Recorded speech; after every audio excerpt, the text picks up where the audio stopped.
Welcome back to Modern Homestead, Alaska. We are going to decorate for fall. I had the best laid plans today to deep clean,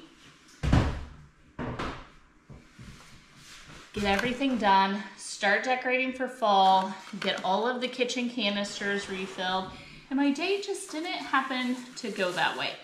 However, I decided that even though nothing is perfect, because nothing is ever perfect, it still was a good day to kind of reset things, work in my kitchen, and see how far I can get.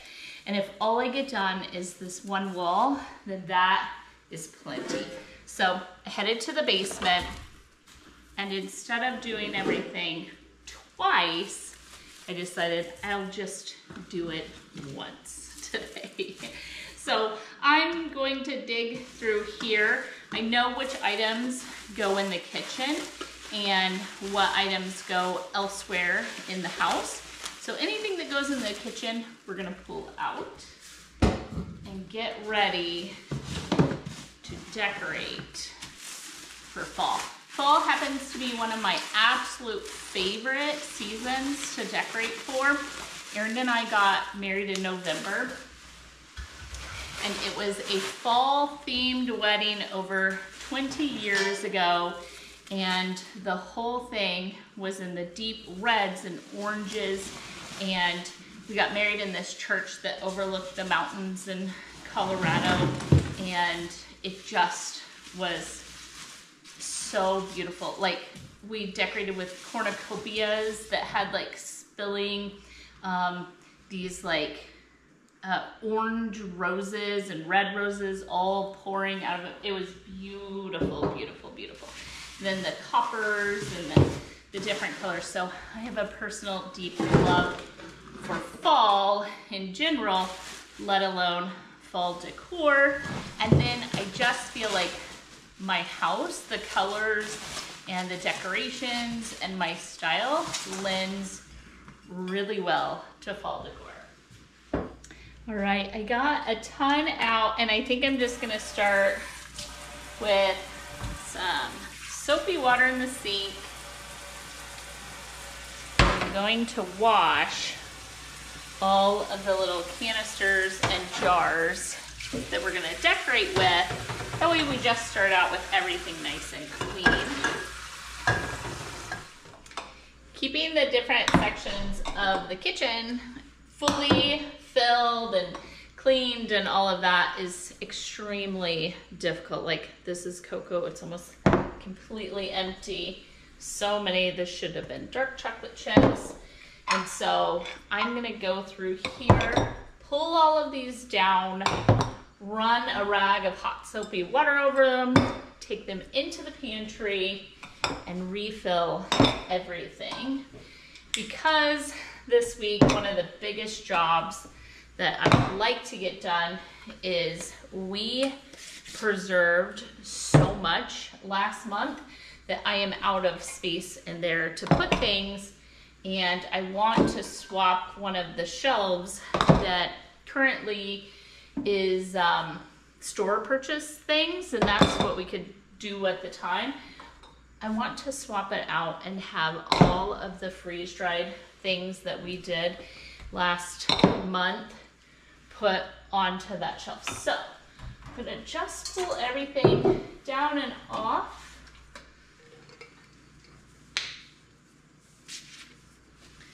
So I refill each of the jars and then wash them off, and I wash the shelf.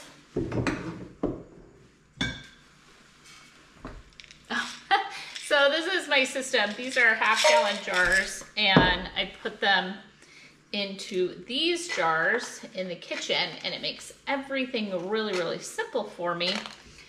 However, I have now in the pantry run out of baking soda, nearly out of baking powder, out of cocoa. Like, this isn't quite full, but that's all the cocoa we have left as well.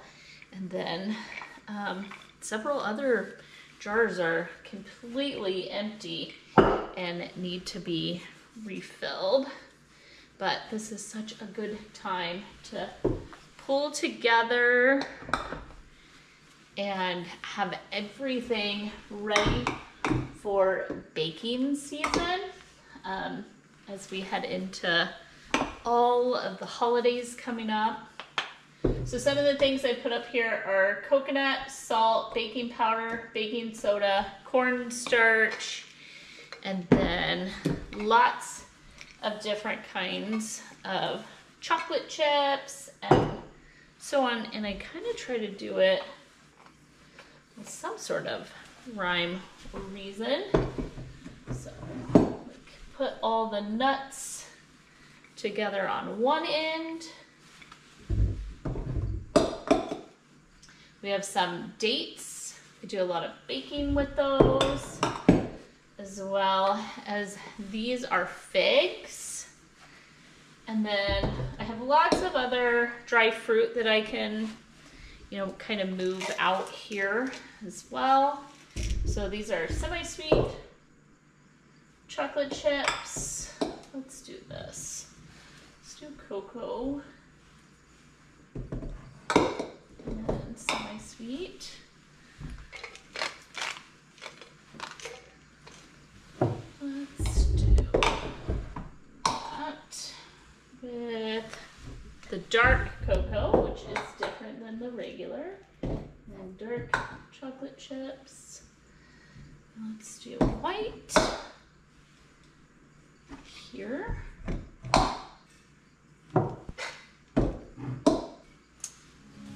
Perfect.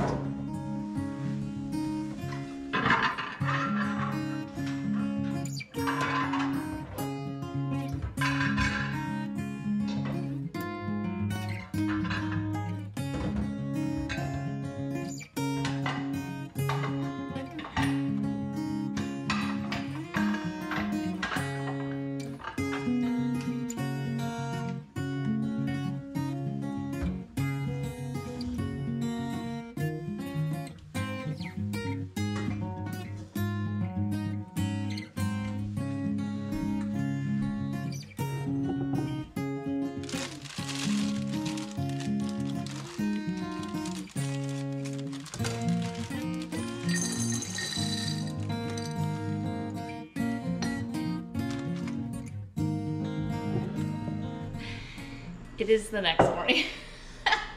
The amount of chaos that my ADHD brain created last night is ridiculous. Let me show you. I have stuff everywhere, but what is done is every single item, every jar, here, there, everywhere, was scrubbed and refilled last night. They're so beautiful and clean and completely full. However, we did run out of some stuff in the pantry. I have a whole load of dishes, threw away the flowers. It's all a whole thing, but I do want to make some focaccia for dinner, so I need to get that started before we get to work. I cannot get over to the workbench, and so we're going to make it here on the counter. Let's start there. A lot of the recipes do have like cups or whatever, but I do like to weigh all of my sourdough. This one I've never made before. So it's a half of a cup of mature sourdough starter. I switched out jars. Ever so often I like to switch out my sourdough jar because it just gets so cakey and gunky and kind of nasty. So 125 grams, probably do double, which is about a cup. And water, sugar, and flour. But I think it wants me to mix the mature starter, sugar, water, and flour into a sagging mess dough, set aside and cover in a warm spot for 1 hour. So this one, I don't know if I already mentioned, I've never made it. So 125 times 2 is 250. Which is, oh, there we go, perfect. Okay, so that's all the sourdough left. So we're gonna feed this starter. That's perfect. And then a cup and 2/3 of water, or 375 grams. All right, to this, we're gonna add 10 grams of sugar.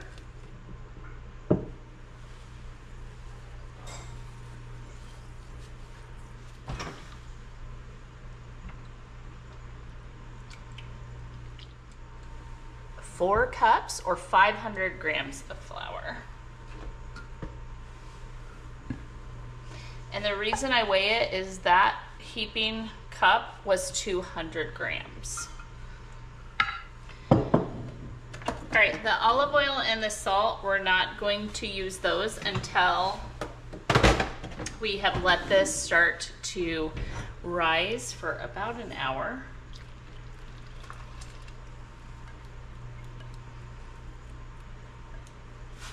That is the liveliest sourdough. It is so hungry. It is ready. So I want all the dry mixed in, but I don't need it kneaded.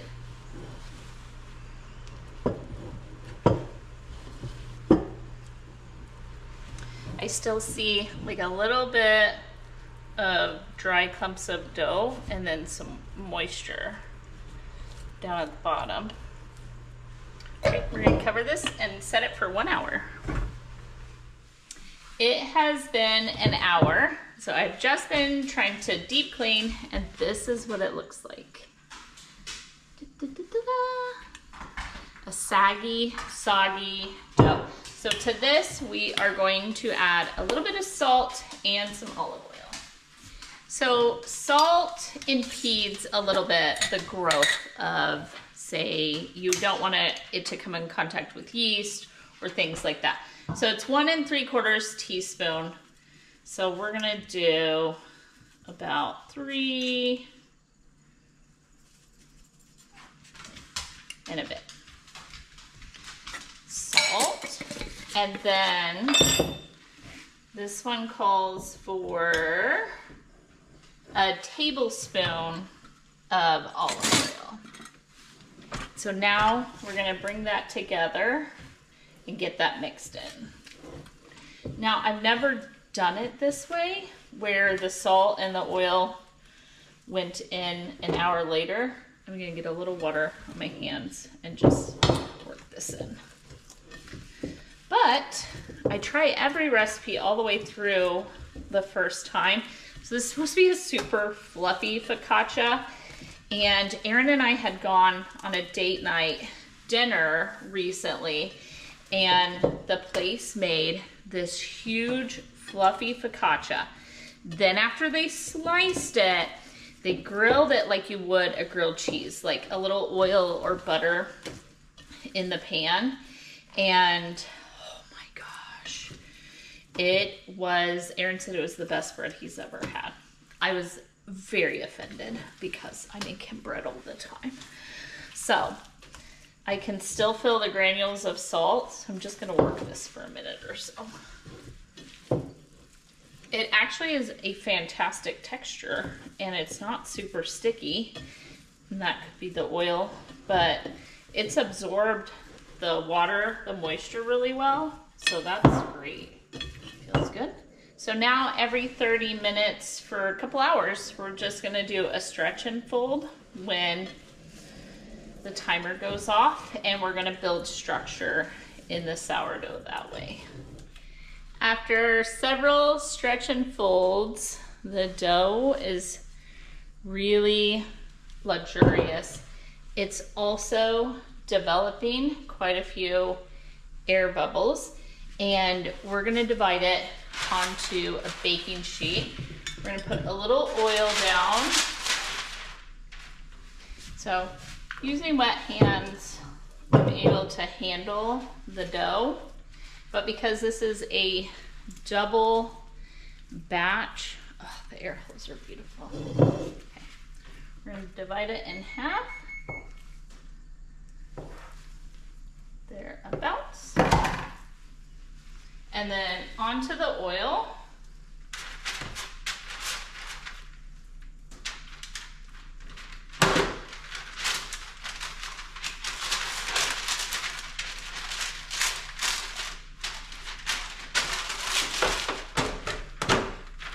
want to start spreading it out, but it is going to spread itself out in, and we'll just kind of help it along. But this is going to rise for 3 to 4 hours.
I had this yard sale couch recovered, and with the dogs and our lifestyle here in Alaska, never go with the lightest gray, almost white cushions. And the reason I did it and tried to have something made was I tried to get them to make cushion covers that would fully zip over each cushion, and I could take them off and throw them in the washing machine. And I thought that would be so amazing to have like almost like a dog-proof couch in the house.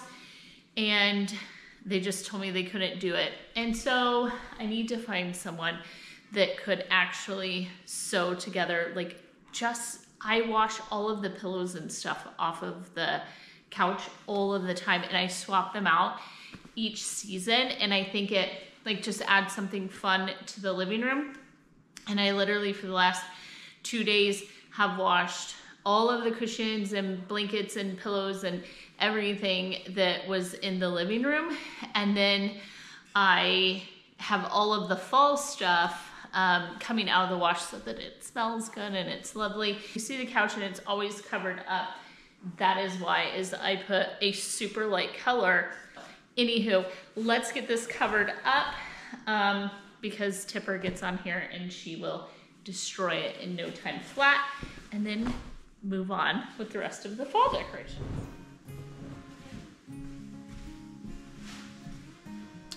I think this is our 3rd season with these blankets, and I don't want to. I haven't spent a dime on any of this decor, and I don't want to. I have some projects that I find more important than decorating right now, but I find decor very important to me because I love to come in and it be very homey, very warm, like the house is giving you a hug. See that? So cute.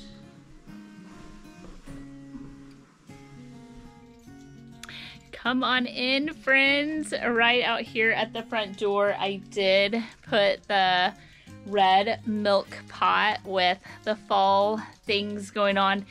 Literally, leaves are falling everywhere. It is truly fall here in Alaska. Let's go in and take a look.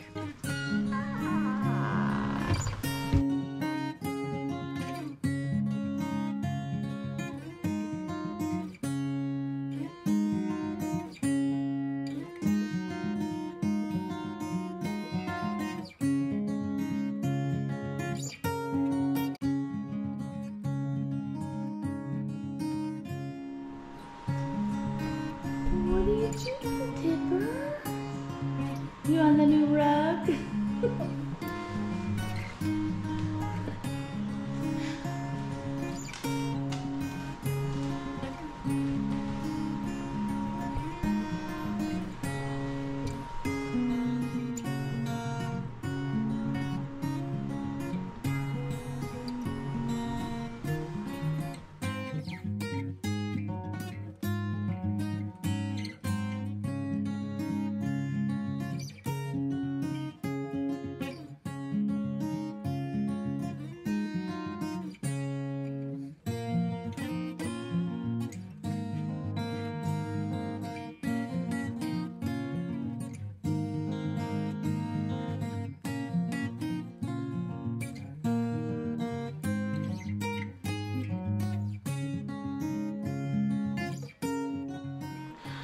I think it turned out so cute. I am so happy yet again. I don't quite understand exactly what is going on with me right now, but I have such a sense of peace and enjoyment for the season that we're tucking away and the season that is in front of us. And I feel invigorated. I feel excited. I want to finish the outside projects. I did have to come in because it's been pouring rain for the last couple of days, and I thought nothing was more perfect weather-wise than to let's decorate for fall while we wait to be able to finish some of the outside projects. We do still have a month or so ahead of us of decent weather where we can do things and button up what's going on outside. But I think the house feels warm and cozy, and it is just giving you a thankful, a grateful, a blessed hug when you walk in the door. I took the time to dust and wash every single item from top to bottom in this main living area. And so it just is such a beautiful place to me right now. And I just feel incredibly grateful for this moment, for this season that is ahead. And we still have to finish the focaccia. I just checked on it. It needs to rise a little bit longer, and then we're gonna get that going for dinner. But for right now, I'm going to shut off all of the overhead lights, let the warm yellow glow, like we even do yellow light bulbs in over the table in the eat-in dining room, the warmth of the candles, the fire, all of it. I think I'm gonna have a hot tea and embrace this moment, and then we are going to finish the focaccia. It was not working quite the way it was supposed to, and so I combined them. So I put them together, and now I've let them rest, and we are going to flavor up this focaccia. So we're gonna put a good amount of olive oil on the top, and then, so we have good air, and then it says to dimple it. So we want that.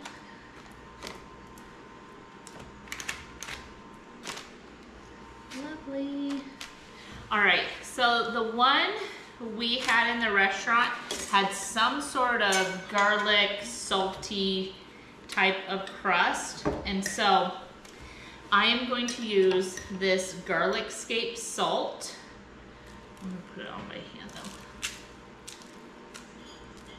So this was garlic scapes out of our garden, mixed with some kosher salt. And I want to do a little bit of the green onion. So these are the onion tops. Same sort of thing. So a little bit of that one. Perfect. All right. I still have a bunch of fresh herbs on the porch. So this is some rosemary.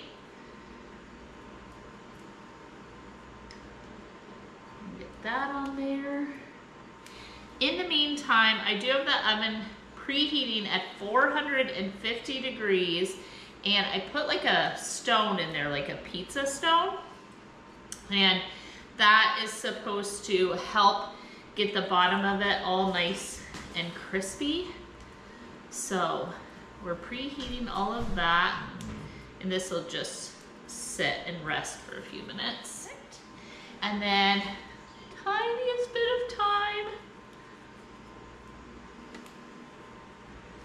whatever was left, then I'm going to use, I have some chives,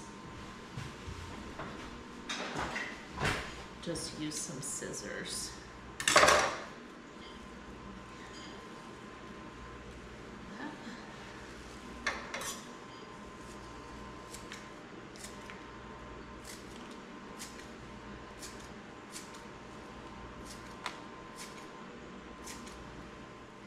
So a little herby focaccia. I'm gonna let this rest while everything heats.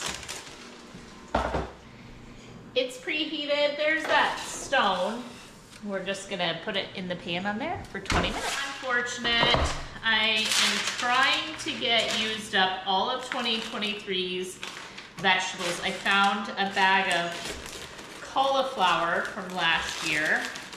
Bringing it back. Okay, perfect. And then I have some kohlrabi here. You just blanch and freeze it. It actually, I think, is best this way than any other way. And because we have the focaccia in the oven, this has 20 minutes.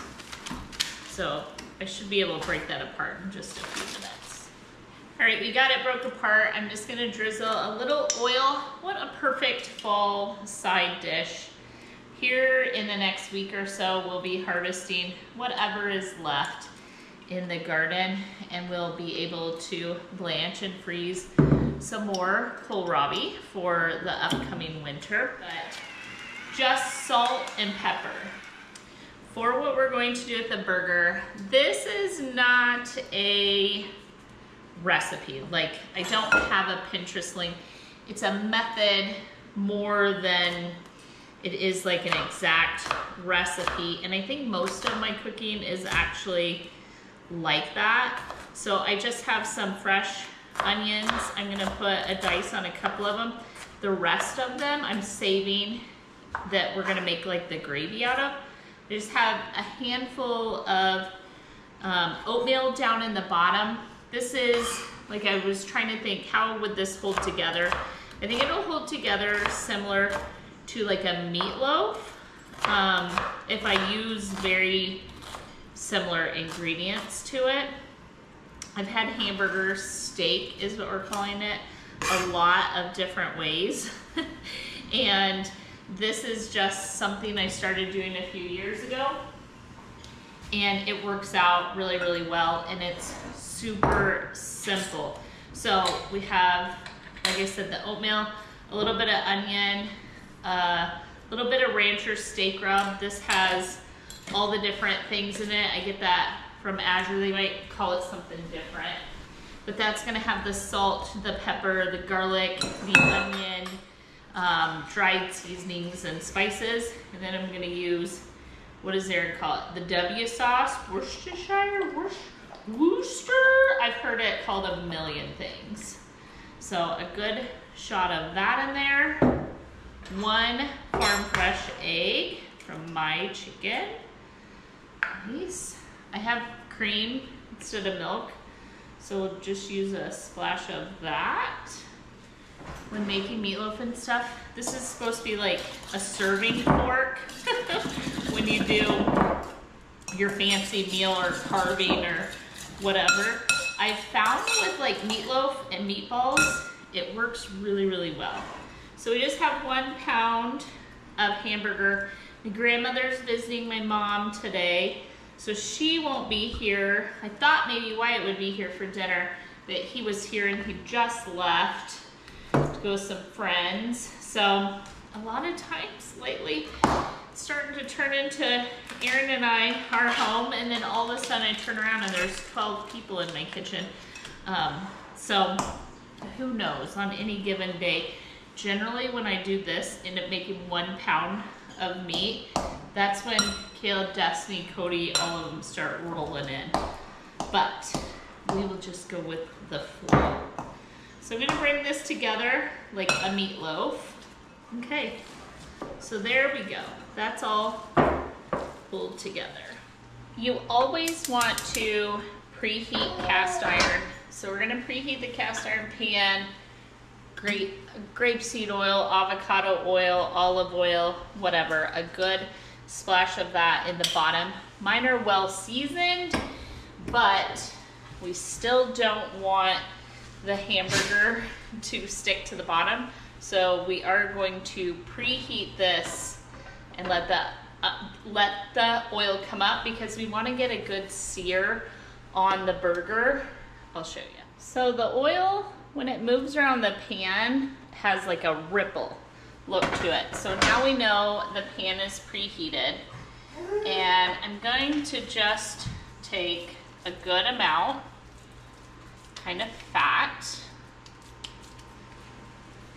shape it like that. Sometimes they do it like a little football. So it just is what a handful is for me.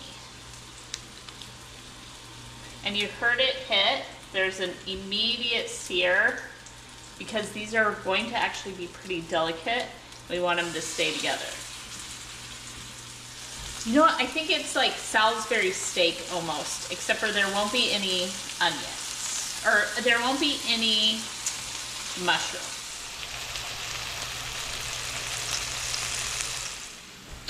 The timer went off on the focaccia. Oh, that's brown. We're not going to cook them all the way through. We just want to get a little sear on them.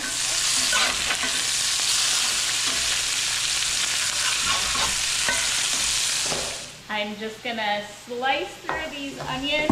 Whoops, don't eat that, Bert. What is happening? Oh, it's because it's wrong. No, Bert. You don't want that, buddy. We want to finish cooking these in the gravy, so I'm going to pull them out.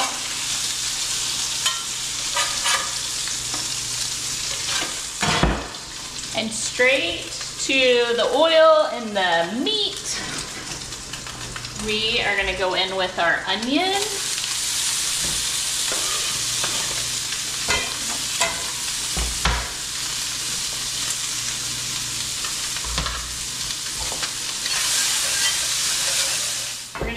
The same seasoning, so a little steak rub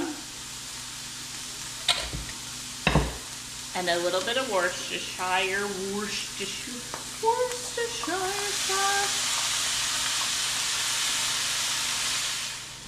I have a little bit of flour that we're going to make the gravy with. We do want to cook the raw flavor out, so it's super sticking.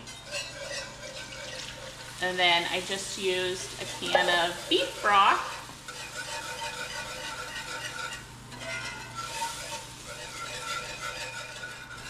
Now this would be good with mushrooms, garlic, anything you want to add. I think it would be fantastic. I am going to toss the rest of that rosemary that I pulled off the porch in. Let this come up to temp, and I do want to taste it.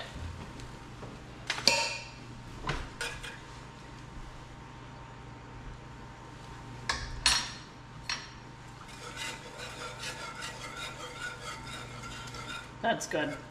That is gonna cook down really well. So we're gonna slide the burgers back in, and they're just gonna cook nice and slowly in this gravy.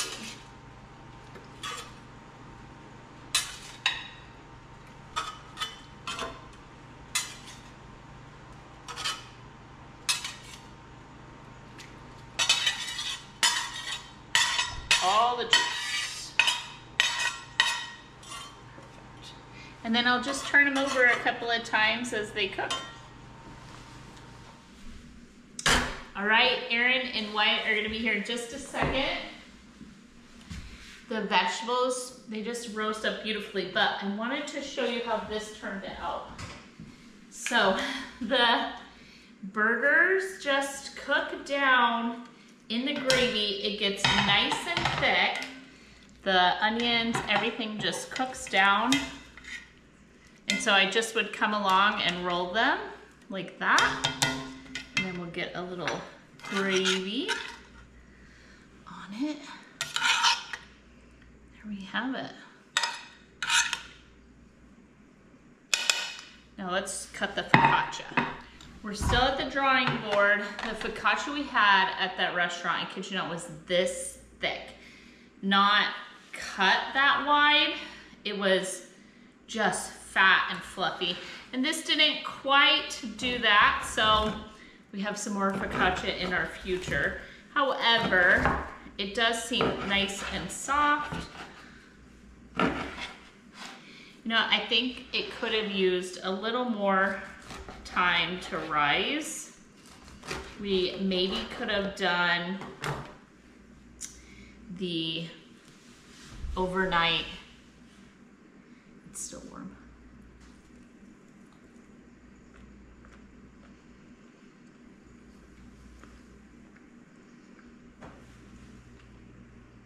It's a little bit chewy. It's not the one, but it's not bad. It'll be really good for dinner. So there we have it. I literally can see their vehicles pulling in. I've waited for my boys to get home so I can have dinner with them. This is what's for dinner. I hope you enjoyed the fall inspiration. I hope you enjoyed the video. If you did, would you do me a favor, hit the subscribe button. When you ring the bell, you get notifications. Thumbs up and comments all help our channel to grow. I hope that you feel inspired to do something fantastic this week. Look forward to the next season. Love the season that you're in, and enjoy some time with friends or family or loved ones near you. With that, I hope that you are blessed. I hope you find something to be grateful for, and I hope that I'll see you in the next video. Bye for now.